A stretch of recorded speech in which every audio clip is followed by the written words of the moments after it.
Iniutos ni Pangulong Ferdinand Marcos Jr. ang agarang implementasyon ng amnesty program para sa mga natitirang miyembro ng CPP, NPA, NDF.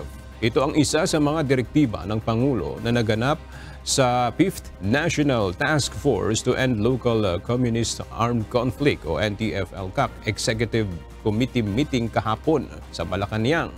Ayon kay National Security Advisor Secretary Eduardo Anyo, sa oras na matapos ang Implementing Rules and Regulations o IRR para sa amnestiya, ay agad na itong ipoproseso.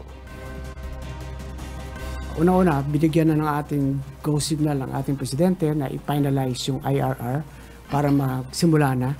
And initially, mayroon ng 1,500 applicants from the CPP, NPA.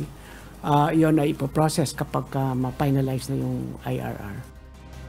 Dumalo rin sa pulong sa Malacanang si Vice President Sara Duterte. Ayon kay Secretary Anyo, suportado ng Vice Presidente ang posisyon ni PBBM.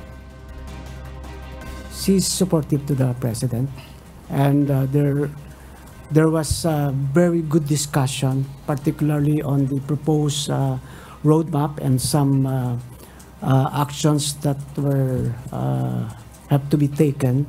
So all along the meeting ay andun si Vice President.